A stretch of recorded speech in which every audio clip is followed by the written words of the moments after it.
Well, welcome back to the Discover Fort Smith podcast. My name's Josh Bufink. I'm with the city of Fort Smith, and next to me is my lovely co-host, Ashley Backert, with the Convention and Visitors Bureau, also known as Discover Fort Smith. Yeah. And today we are with Jennifer Hallum, who is the President and CEO of the Area Agency on Aging in Western Arkansas. Absolutely. So thank you so much for being here today. You're welcome. I love it. And I just would like to know, how did you end up in Fort Smith? Are you from Fort Smith, or how did you end up here? No, I was born and raised in a town called, and this is going to sound really weird, Skiatook, Oklahoma. Oh, no. Yeah, we know it. Sounds great to me. Uh-huh. I'm from Collinsville, which is hop, right skip, there. and jump from Skiatook. Yeah. Yes, right there.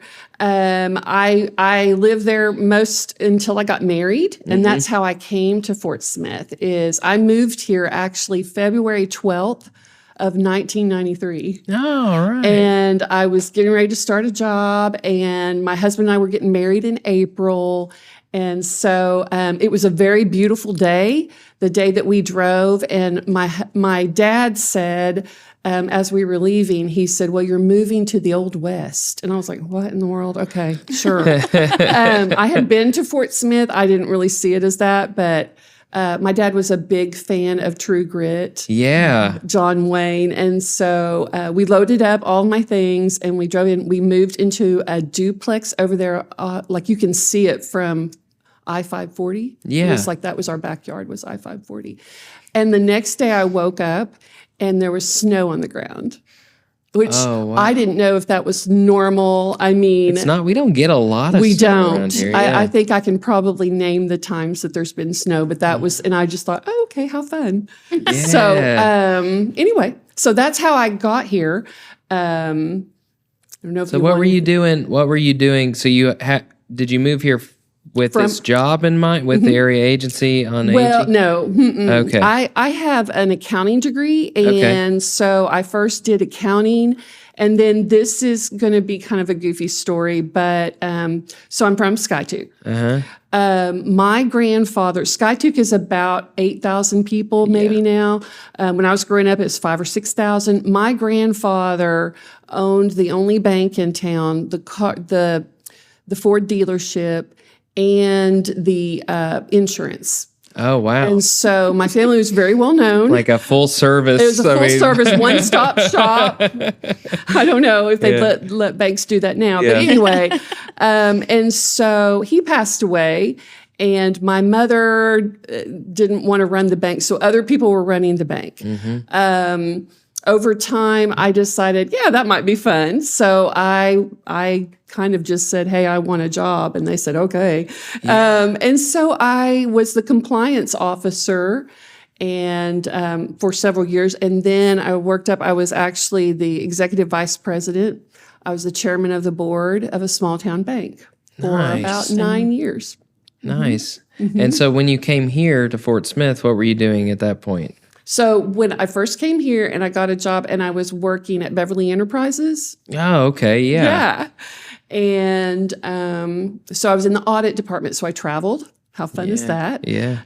Really enjoyed that. But my husband and I decided that we wanted to have kids. So I needed a job that would allow for me to be home more. Yeah. And so that's kind of how I kind of went to like consulting work and part-time. Yeah. And then actually the truth of all of this is my parents both had health events at the same time. And so that's kind of how the bank started, is I started going, so that's really confusing. I started going up to the bank and running it and taking care of my parents. Oh, wow. For their health didn't quite decline. I just started getting concerned, but the last 4 years, both of them had major health. My mother had cancer and my dad had a major stroke. Did that inspire the work that you're doing now? I would say it would be part of it, but really, here I go with this. Yeah. My journey, because I do believe this for anybody who's, because I was this way, what is it I'm supposed to do? And maybe you have a job, someone has a job, and it's just a job. It's just a paycheck. Caring for my mother and dad, it was obviously challenging if you ever do that, especially if it's both of them. But my story on Area Agency starts in 1974. Oh, wow. Because I seriously, I say this all the time in the senior centers. My mother decided to go back to work. She was a school teacher after having me. And so she was going to put me in preschool. And that went over not well. I don't know what the story was, if I was just a handful. But anyway, after a week, my grandmother came in and announced to the whole family that she was starting her own preschool and that I was going to be the only student. And I was like, yes. And so one of our activities was to go to the senior centers.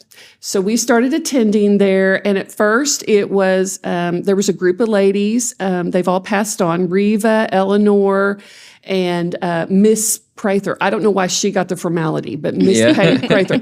And we would sit around and then, eventually I warmed up to all of them and we played dominoes. I learned how to play poker.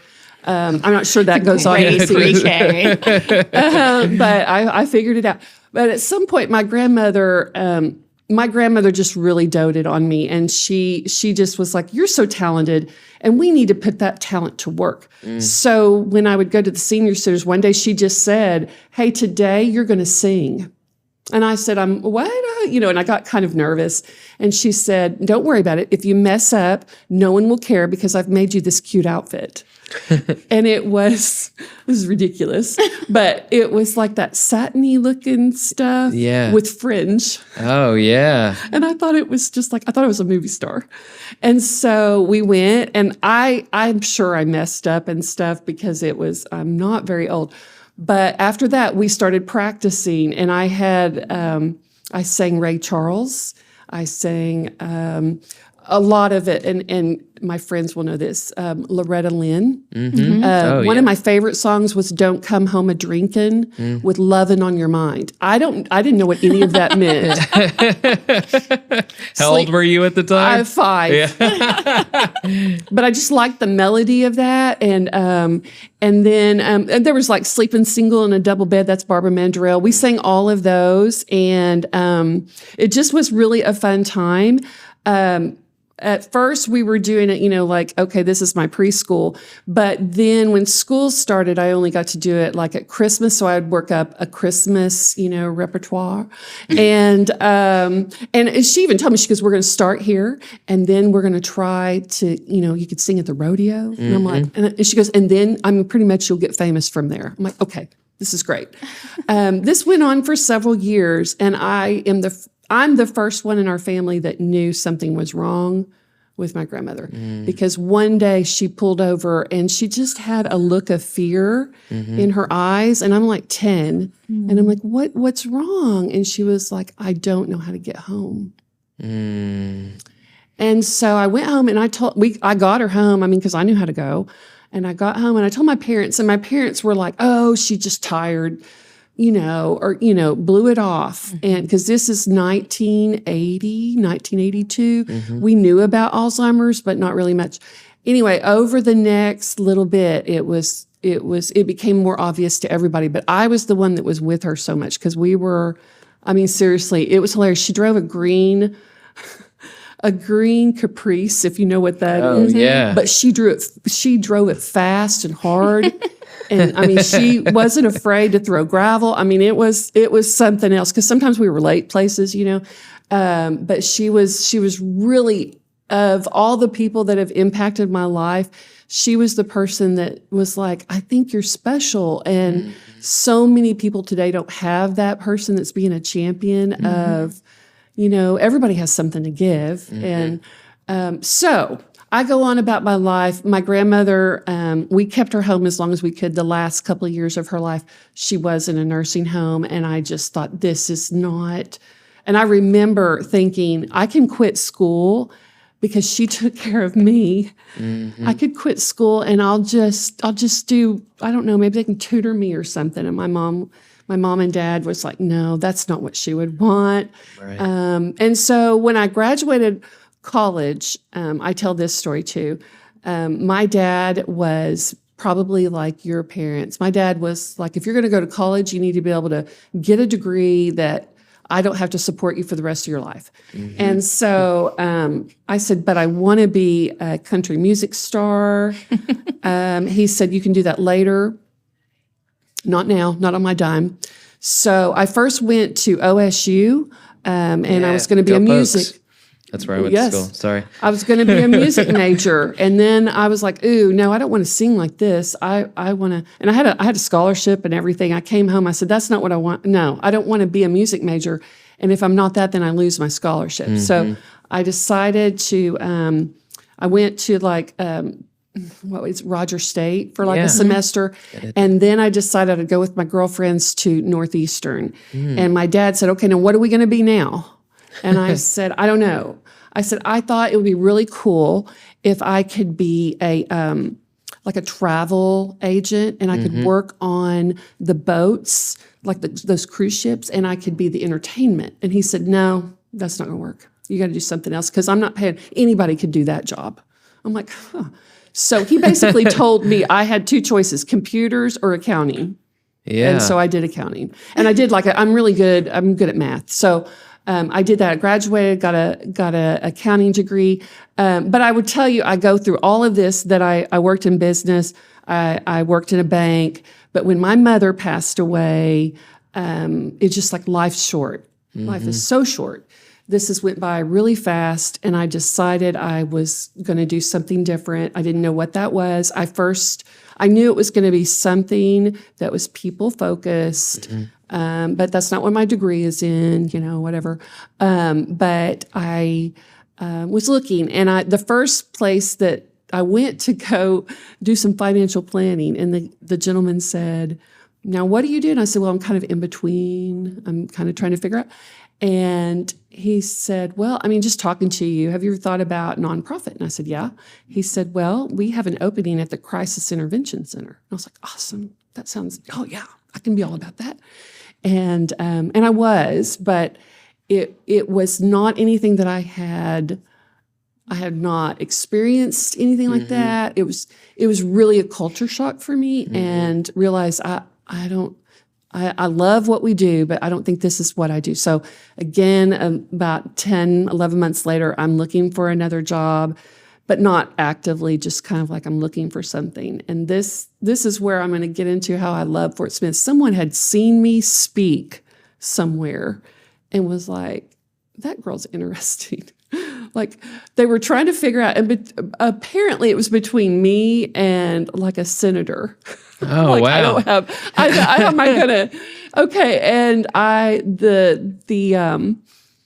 the chairman of the board was Dr. David Busby, and he called me and he talked to me. He said, I just want to hear a little bit about who you are and all that. And I told him, and he told me, he said, well, I think you should come and apply. This is what we do. And I didn't really make the connection of area agency and senior centers. I didn't know. I thought, I saw the building and I thought it must be a government agency or something.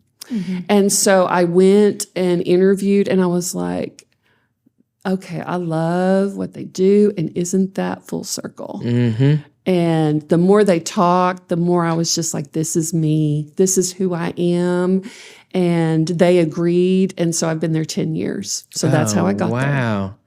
That is awesome. So explain a little bit, what is Area Agency on Aging? Area Agency is, it was founded through, Nixon did a bill back in the 70s, about 72 or so, and it is Older Americans Act is how we get about half of our funding.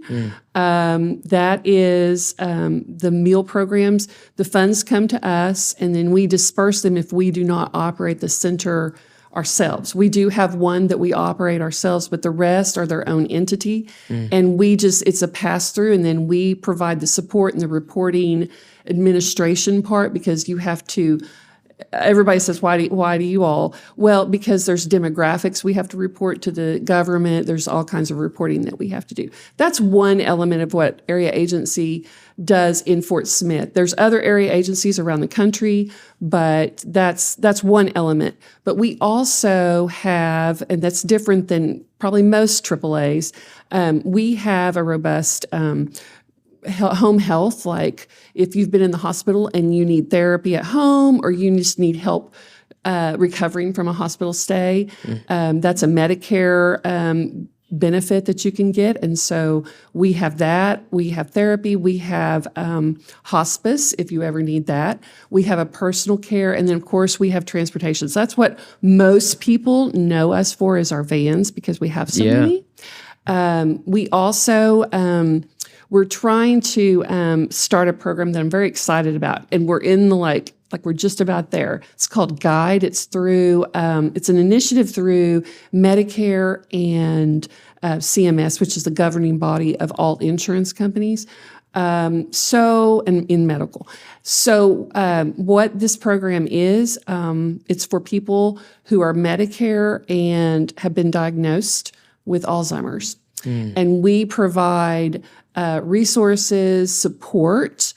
Sometimes, people are like, okay, is this normal? Is this? And so we're there to support the caregiver and make sure that the loved one that they're caring for is getting all the benefits that they should. So many people are confused. Right. So many people are confused. Like, is this a Medicaid service? Is this a Medicare? So we just walk them through that. Make sure that they're getting everything they need. Make sure they're eating healthy. Making sure that they're continuing regular activities as it works with the illness, as it goes along. The good thing with that is that I'm also part of the Alzheimer's Association. We are a partner with them, and we do education for the Alzheimer's Association. And so there's funds there that we can say, hey, did you know that you can apply to the Alzheimer's Association for respite? We have in-house, we have a respite grant that we can use. And this guide program also offers, if you qualify, for respite, which is very needed. If you've got a loved one that you're caring for as a caregiver, I remember how that is. So very much we are about people, but we are also about, obviously we want to keep people in their homes as long as possible and as safely as possible. But what we do know, like right now, there's a government shutdown. Okay, so I can't live off and be dependent upon federal grants or state grants. So we are expanding our reach and trying to collaborate with other nonprofits to use our resources for win-win. And an example of that would be in Russellville. We have a partnership with staffing agency. Couldn't come up with the word. Staffing agency. And we are giving people rides to work that have been identified as, hey, I can't get employed because I don't have reliable transportation. And so we're starting that program and very excited about that. Like we're putting people to work. They're able to work, so they give back to their community. Their family can go maybe from, being kind of unstable to secure. I mean, that's win-win. So when I say area agency on aging, yes, our primary focus has always been the elderly, but it's also all ages because we are, I think, the only home health company that is certified to take care of pediatrics. And then, of course, it's, we take care of all ages in Medicaid and Medicare. So that's pretty much, you got the that quick is and dirty awesome. there. That is awesome. So you raised you said you have kids as well. How old are your kids now? I have a 28-year-old, a 26-year-old, and a 19-year-old. And they've all, now we're from Oklahoma, so I hate to tell everybody this, but the older two went to the University of Arkansas. No, they would be mad at me if I said that, and I'm sorry. They went to the University of Oklahoma. Okay. My oldest is getting his PhD in epidemiology and biostatistics. I don't really understand it. He works for the Oklahoma Medical Foundation. My daughter does, she does social media, kind of like what you're doing, but she does websites and things like that. And then my youngest goes to Northwestern University in Illinois. We were talking a little bit earlier about what you love about Fort Smith. So what are some of the things you love about this area? I love the people. I have, since really day one, I have met some really neat people. I would say that Fort Smith has a population that is rich in that salt of the earth type of person, hard work, good family type of atmosphere, family values, I guess. I'll give you an example of people that I've got to know, and it really is the spirit of Fort Smith. I don't know if anyone has mentioned Chad Collie. Is anybody? No. Mm-mm. No. Oh, okay. So Betty and Chad Collie, they were married. Now, I'm not going to know that I know all the dates, but let's say they were married in like 1967. Okay. And he was, that's when the draft, I think, was going on. So he went and signed up and was in the military. And after he'd been there about a year, he had an incident where I think he stepped on something. Anyway, he lost his legs and one arm. Oh, wow. They'd been married, I don't think a year, but maybe it was 2 years. And so he came home, and he was from Fort Smith, and the town heard about it, and people got together.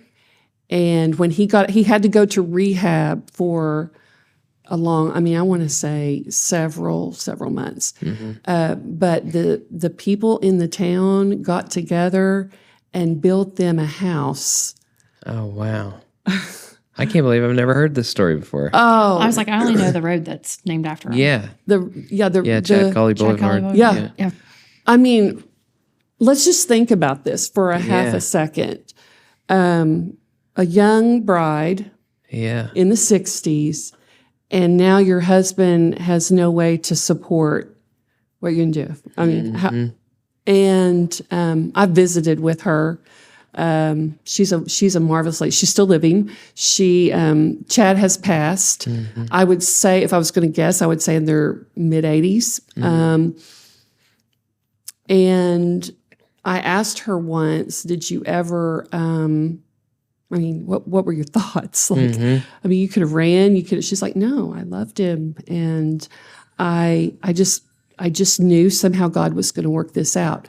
And one day she got a call and they said, we're raising money and we're going to build you all a house so you can come back home and it'll be accessible. It'll be like, this is before people knew about that wheelchairs don't fit into certain doors if they're too narrow. They made it all so that he could do that. And he came back, he got employed. He was very successful,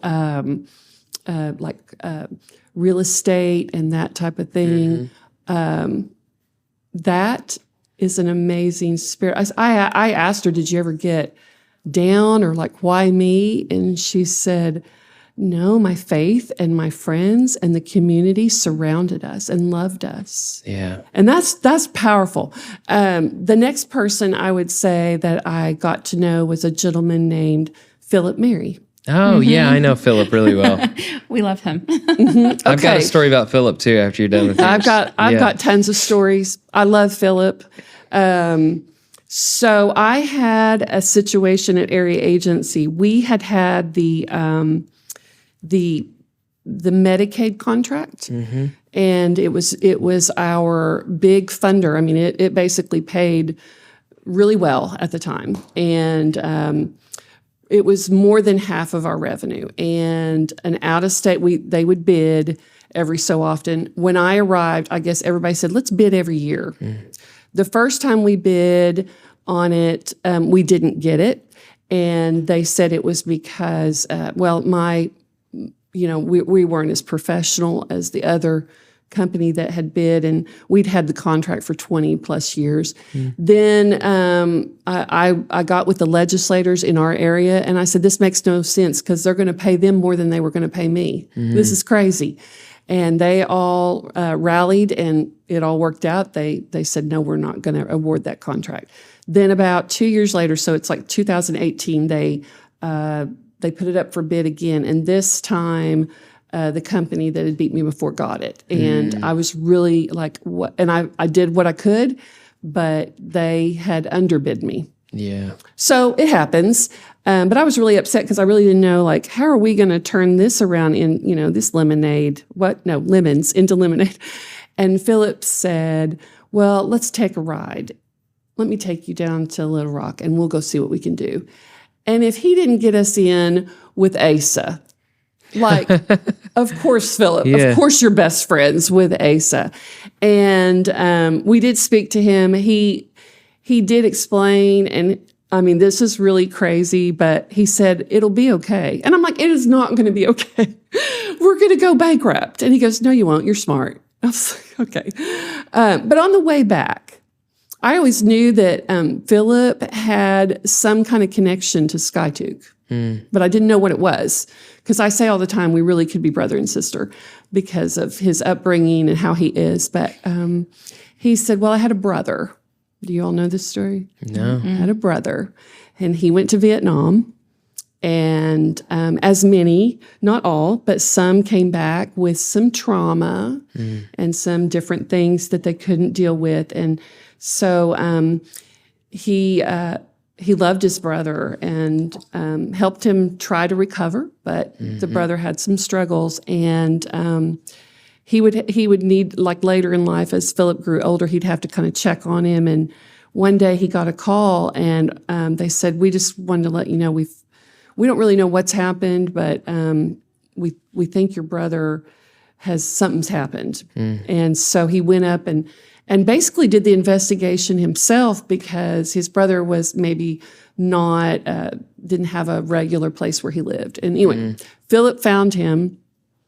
And in the meantime, he decided, well, my brother's been in the military. He should have a proper burial and all this. And so he had to go dig through and find all that paperwork. And I know that can be laborious. And so he works on this. And he said that, well, let me back up. I'm telling that wrong. His brother got buried because someone found him and then he was dead. And so then they buried him in a place where they bury people that don't have anyone to pay for it. And it's near Skytook on Highway 75, if you know. Oh, yeah.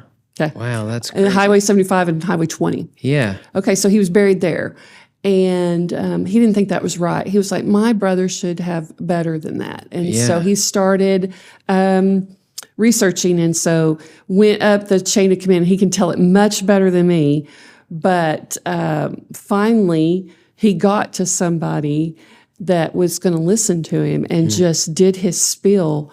And so they said, okay, we will give him a proper burial and like service, basically, with the trumpets and with all of the stuff. And so Philip was able to do that. And then that's when he found out about the honor veterans, where they put the wreaths on the graves. Yeah. And so he's basically, I guess to hear him tell it, he just is organizing it all. But I know he's very involved in it. And I know he's very patriotic and loves his brother. And that's the kind of people I like to surround myself with, is people that love their family, regardless if they're, we all have people in our family that have struggles, but we love them anyway. And to respect them all this many years later, and how he used that to do something that gave back to others in a huge way. And for the listeners, if you've never went out there in December and looked at that, it'll move you. It'll change you. If you think, look at all the boys and some girls that have served our country. I mean, it's just really powerful. Yeah, and I know you've served at Christmas, like getting the wreaths ready. Yeah, I've helped do the wreaths. It's one of our volunteer opportunities that we do as a full team and stuff like that. And then a group of us have gone out and actually helped lay wreaths, which I think is amazing, especially with JROTC kids. Yes. Because they do the unknown and the salutes. And, oh my Yeah, and I get to go take photos every year, and it's amazing to see the community come together and make something. It's a pretty massive undertaking. It's thousands huge. of wreaths. It's huge that are being placed. I know that all 3 of my children have been involved of bringing groups over and kind of being the leader from their school to like help with that. So it's also like, I mean, that's multi-generational because you're doing it for the people to be like, hey, you served. You're doing it for the families that were left behind, but you're also doing it for kids that maybe don't have military and they go out there, and that's like, do you get it? Yeah. I mean, and that's just visually inspiring, and it just does so much. It just does so much. So that's I've had situations one time, I mean, there's just people that I've just got to know that are just super special, that have stories, that have a connection. And I would say first, it's the people. If you don't have good, strong people that are willing to give of their time, people like a Philip Mary, people like not only Chad Collie, that he served Arkansas so well and then came back and lived a life that some would have been like, well, this stinks, but very positive, very able to overcome. That makes a community strong. Yeah, it does. Yeah. And so it's first the people, and then everything else follows. That's what I think. Yeah. And I have found good friendships here, people that could be my mentor. I mean, I can go on and on about the people that I just try to study under. I don't know if you know Philip McClure. Yeah. Oh, yeah. Love Philip. He's the best speaker. And I mean, you just leave there going, you know what? I think I'm better now. He does a great job. Yeah. I have a small Philip Mary story. So whenever I first started this job almost 3 years ago, Philip was one of the first people I met. I don't even remember how I ran into him. Because he's everywhere. So, but I ran into him. We started talking. He found out what my role was with the city, and he was like, I need to take you to meet people. So he took me around to business owners. He will. To organizations. Brought people to my office. Yeah. Like he'll just be like, I feel like your 2 personalities could do something amazing. And then me and the 2 people are like, okay. And he didn't have to take that time. He took an entire day to go around making sure I knew the people. And what an awesome introduction for me to make those connections like right whenever I started. Yes. And that's just because Philip Mary wanted to give back to the community. He is like that. You know? This is no joke. Okay, and I tell this story about him, so I'm trying to think of it. I mean, I'm sorry to his wife if she's going to be like, what in the world? But, okay, when Philip sees me, he always gives me a hug and he kisses me on the cheek. Yeah. Well, one day we like bumped or whatever, and he got some of my lipstick on his collar. And I was like, hey, you're going to have to explain that. And he said, I am honored. Okay. I don't know how your wife's going to feel about that, but I'll explain. She's probably used to it. Oh, yeah. Because he's that personality. He's so she's like, funny. okay,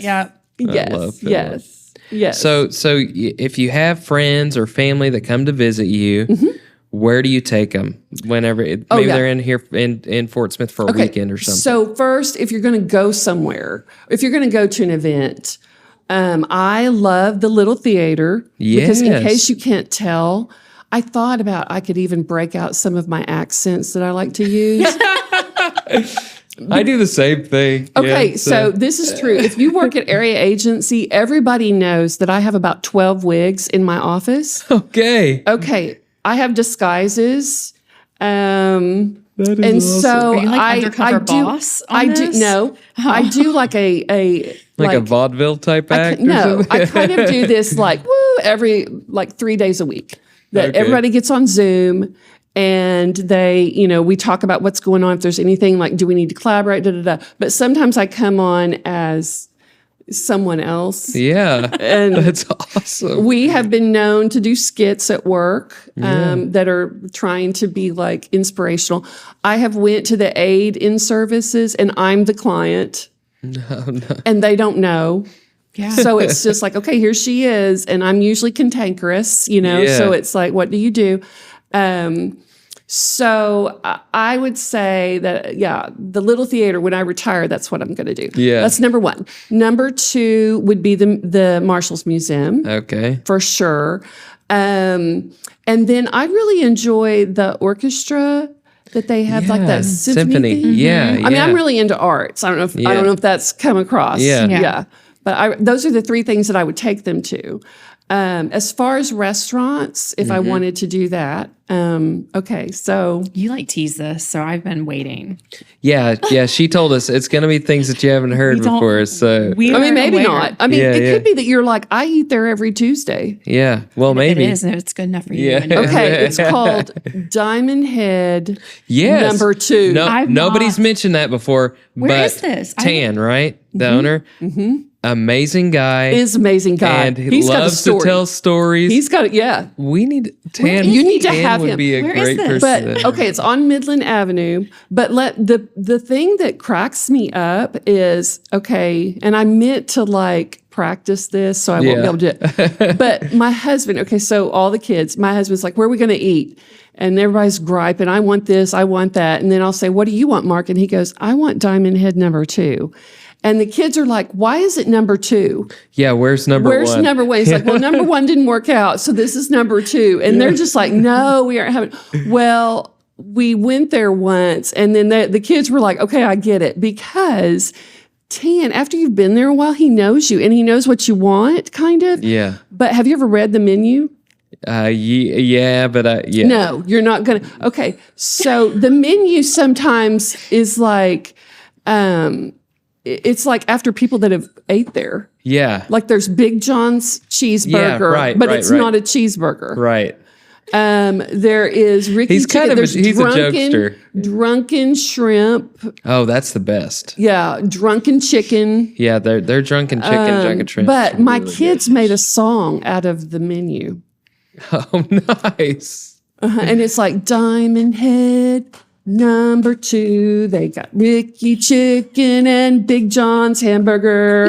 And then at the end, it's so funny. It's like, and it's only open Monday through Friday. Yeah, it's true. It's like that. It's only lunch hour. I mean, it's from 10 to 2. Yeah, 10 to 2. Yeah. Oh my gosh. This is going to be on our employee It's a hole in the wall. It is a hole, but I'm telling you, it's so amazing. It's Tan and his wife, right? And they, yeah. Well, and now this is even better. I used to go to Lynn's Garden because that would have been number 3 on my list. Yeah. But Lynn has shut down, and her staff is now working there. Oh, that's amazing. So, because you said it was number 3 on your list. What was number 2? Oh, George's.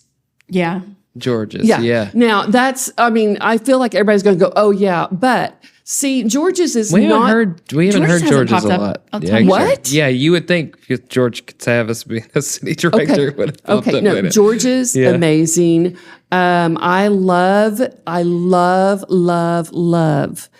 the Greek spaghetti. Oh. Okay, yeah, so I don't think I've had that. If you all don't know about this, which I do know about it, and I don't really even know if I would call it Greek, because I know a family that's Lebanese that they use these same spices. Mm-hmm. But I'm not trying to spill anything because I already know about this. But they put cinnamon and nutmeg. I mean, I'm pretty sure it's nutmeg. I'm not sure, but that is. I have a family that they also make like a chili that is cinnamon, and then you're Greeks. It's going to have some basil and some stuff like that. That's Italian-y, but the difference is there's something like that. I don't know what their secret recipe, because I'm sure they don't give it out. Right. But I'm telling you right now, it's cinnamon and nutmeg and something else. Probably garlic. I bet I could find out. I bet you can. We know people. I know people. That's my favorite, and nobody else ever. They're like, "What?" I'm like, yeah, it's awesome. Well, but George is Greek, so right. But it's like a hamburger place, like that's it is known, and their hamburgers really they were good. award winning. Yes, it is. It's really good. I mean, everything they do is good. Yeah, and you get the whole plate of fries. It's not they bring you a second plate. I usually the tell them fries. half because seriously, I'm going to be like hurting all day. I love this, but I don't need it. So those are my 3 places that But one of them is no more. So the other one would be the Ed Walker's. Oh Ed Walker's. Also, it's got a culture. Yeah. You know what I'm saying? Like, I like that. Like, you go into a restaurant and it's not just like there's a culture going on there. Right. Also at George's, I forgot to tell you this. You go in there and you see people you know. Every time. Mm-hmm. I mean, it's kind of like a cheers. Yep. Now, I don't know. I really feel like George's is like that, and AJ's is. Those are the two AJ's, places yes. that you can just walk in and you see people. They're obviously doing business. You know what I mean? Yeah. They're talking about work or whatever deals. And I bring. When people come out of town, I bring. Well, George's is more like, it's not going to be like, oh, I don't know what I want. Right. If you go to if I took them to Diamond Head, right. they'd be like, what is this? Yeah. I don't understand this menu. There's a cheeseburger. It's not a cheeseburger. Just tell them to make you something. Yeah. Well, and I mean, I've done that with people well, what do you like? And then we just talked to Tan and he was like, okay, make it for I'll you. throw that. Yeah. Yeah. But George's is very good. But you go in there and you see people and it's just friendly. And I took someone not too long ago and they were like, are you ever going to come over here and eat with me? Because I was over there talking to people. I love it. Yeah, I love places like that too. I love your energy. And I had a roommate in college that she also did accounting and very similar energy. And I remember the four of us, but the three remaining roommates would be like, you are not the accounting person. You're the wrong major. You are not a bean counter. It doesn't match at all. Accounting and theater. Yeah, you don't get that. So. I say all the time. Well, again, I told you that story because my dad was like, this is what you're going to be because I am not supporting you. Yeah. And we probably had very similar. Because, okay, so I just want to make this clear. Josh and I have a connection. It's true. So my friend, I have a friend, and she has been my friend since third grade. She moved to Skytook when she was in the third grade, and I know some of you can't hardly believe this, but I was the child that the teacher would say, Jennifer, will you show Kathy around? Imagine that. Oh yeah, there you go. Okay, and so after about a day and a half, Kathy's like, I think I've got it. But we ended up being on the same bus because I liked also, even though my mother was a teacher, I wanted to ride the bus because I could talk to people and stuff. And so she was on my bus and we became really good friends. Her name was Kathy Smith. All right, so we go to college and I told you I went to OSU first, but then I ended up at NSU. I had a roommate. Her name was Charla Bufink. Oh, yeah. And that's Chuck's older sister. Yeah. And so here we go. And so then when I saw that there was a Bufink, I'm like, what? So I asked Kathy, and she's like, yeah, we do. He does have a relative that's because they have a son named Josh. So anyway, so we have a connection. Yeah, small world. Small world if your name is Bufink. Yeah, definitely, for sure. Not a lot of us around, so we're all related. Yeah, definitely. So you told me about the guide program, your new program. What else is going on at the Area Agency on Aging? So we're trying to get the word out. We've been doing some things on our Facebook that you need to know us before you need us. Yeah. Here's what I know about my own journey with my parents was that I did not know the basics of caregiving. I did not know what resources. I just was drowning. And I thought, because my parents, like many, they're middle class, they've been very responsible. I didn't think that they qualified for certain things. People think just right out the gate that, oh, well, we can't because we make too much. There are some funding sources that I have that are, like I said, the guide program and respite has nothing to do with your financial well-being. When you get older, a lot of things are going to have to be that you're 60 and older. But I would tell you this, I'm trying to get that even, we need to think outside the box. I had a brother-in-law that got Alzheimer's very early in life, 59, 60. So we're seeing people that are going to be younger that could be struggling. Right. So you need to know us. So even if it's check out our website, give us a call if you're starting to see some things that you're concerned as a child. I was in that situation where it's like sandwich. I still have children. Now I'm taking care of my parents. I'm trying to find innovative programs all the time that can help the caregiver that's trying to raise their family or work and keep their parent at home. So if that's any of the listeners, please give us a call because I will find something that will help you because I had that happen to me. And I had a situation where my dad, he had a major stroke, and with that, a lot of inflammation on the brain. So he was a handful. And he broke out of where I had him at the moment because I couldn't do them both. And he was walking down Highway 20. Oh my gosh. And like, we didn't know. I was like, what do I do? I mean, this is before I'd ever heard anybody do a silver alert. I was like, so I was just calling family and friends. What are you doing? Can you help me find my dad? He's ran off, and apparently he's fast. Anyway, so we had he was off-duty police officer, saw him and just thought, that doesn't look right, and got him in the car. Wow. And he was looking for my mother, is what he told me. He said, I'm looking for my wife. I don't know where she's went. And so he took him over. Now, this is even small world. Took him to Owasso. Yeah. You know where that's at. To the emergency room. And the doctor that met him was a boy that I went to high school with. And he knew. Wow. He was like, well, Jack, what have we done now? And so he called us and said, your dad's here. Wow. So that was at the moment where I was like, okay, I'm going to have to do something different. This is not going to work. And so I started trying to figure out, because we needed a lockdown for at least a season to get his meds and get everything going on. And I went into a place and I decided this is the place. They're secure. They can handle his situation.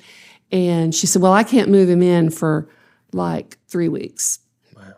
I got to wait for somebody to leave because we're right. And so I'm like, okay. And I just sat there because I'd already been to several other places that I knew wouldn't work. And she just sat there and I said, okay. And I mean, I was kind of like tearing up, like this is something. And I said, she said, can I do anything else for you? And I said, yeah. Can you move a mountain? Because that's what I'm needing. Yeah. I need that because I'm not going to be able to do this by myself. I mean, no one else is going to take him. I'm going to have him and my mother. I don't. And she sat there for a minute and she said, hang on a second. And she came back about 20 minutes later and she said, I'll take him. We'll take him. We'll make room. Wow. And I mean, that just was like a thing like that worked out. But we are area agents. That's who we are. And that's who, even more so than we used to be, because that's my vision is if you are in crisis trying to figure out how to deal with your parents or you want to keep them at home. I had that promise too. So I always kept my dad in an assisted living because I promised I wouldn't put him in a nursing home. And there's not that much difference, but there is some. But at least I kept that promise. And I did it at first because obviously we're breaking out and stuff. But there was a time that he could come home and all that for a season, but he continued to have strokes. So that does happen to people. And I want them to know, don't think you can't call us. Yeah. Call us.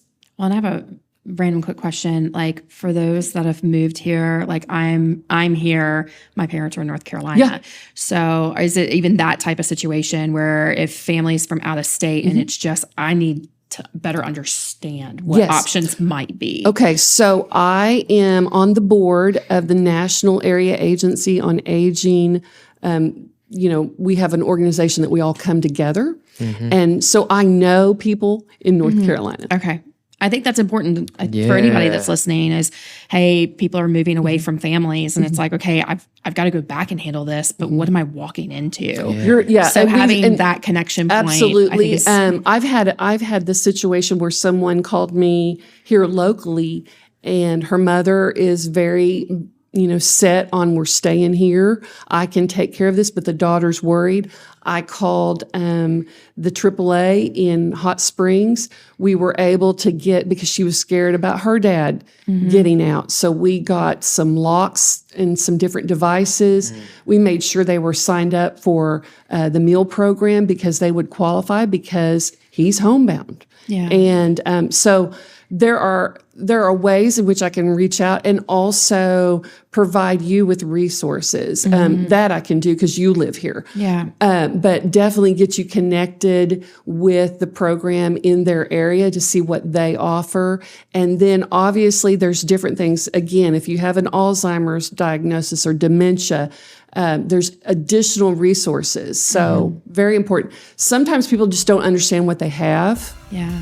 I would say, there's lots of changes going on in healthcare right now, and access to care. It's up to you to know now what benefits you have and to advocate that you can use those benefits. And sometimes people need our help. Right. Yeah. Right. Thank you so much for being on the show today and for all you're doing for people in our community. We really appreciate it. Yeah, thanks.